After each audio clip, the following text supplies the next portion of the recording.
អូនស្រឡាញ់បងរៀងរហូតទោះជាមានរឿងអ្វីអូនមិនចាញ់ពីបងទេចាប់គេងទៅយប់ជ្រៅហើយកុំនៅយូរណាមេមេបងគ្មានឱកាសស្ដាប់ពាក្យនេះទៀតទេអូនជានារីស្អាតជាងគេសុទ្ធតែពាក្យពិតទាំងអស់មិនបានកុហកអូនទេបងស្រឡាញ់វ័យគ្រប់យ៉ាងដែលអូនមានណាមេមេកុំចាកចេញពីបងចង់ហេតុអ្វីបានជាស្រីយំមានរឿងអ្វីមិនព្រមប្រាប់ខ្ញុំបងខកអីមិនដេចមិនប្រាប់ត្រង់ហេតុអ្វីអូននៅតែយំ baby ដល់ពេលបងទៅហើយមែនទេរយៈពេលខ្លីបងអរគុណដល់មេរៀនជីវិតចាំមិនភ្លេចដែរនឹងទេ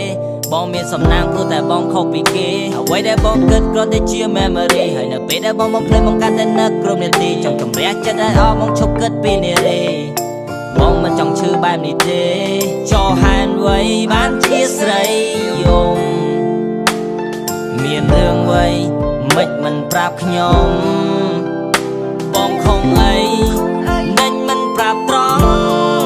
ហេតុអ្វីអូននៅតែយំហេតុអ្វីយំអូនកុំយំ baby អូនស្រឡាញ់បងរៀងរហូតទោះជាមានរឿងអ្វីអូនមិនចាញ់ពីបងទេចាប់គេងទៅយប់ជ្រៅហើយកុំនៅយូរណាមេបងគ្មានឱកាសស្ដាប់ពាក្យនេះទៀតទេអូនជានារីស្អាតជាងគេសុទ្ធតែពាក្យពិតទាំងអស់មិនបានកុហកអូនទេបងស្រឡាញ់វ័យគ្រប់យ៉ាងដែលអូនមានណាមេកុំចាកចេញពីបងចង់ហេតុអ្វីបានជាស្រីយំមានរឿងអ្វីមិនព្រមប្រាប់ខ្ញុំបងខកអីមិនដេចមិនប្រាប់ត្រង់ហេតុអ្វីអូននៅតែយំហេតុអ្វីយំអូនកុំយំ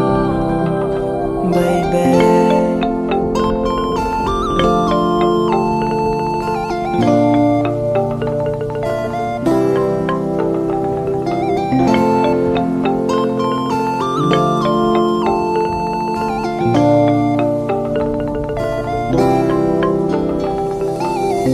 ពីគេងឬសំឡេងអូនមុនគេជាគ្រូពេទ្យព្យាបាល stress កុំដល់បងពេលទំនេរទេអប្សរបងគឺជានារីសំណាងជាងគេបងមិនបានជួបអូនទៀតទេស្ដាយពេលវេលានៅកាយវិការបងគួរធ្វើល្អពេលមានអូនក្បែរកាយាគិតតែការងារឆ្ងាយពីសង្សារលេងសើចនឹងស្នេហ៍ខ្លះជាប្រុសចិត្តសាវ៉ា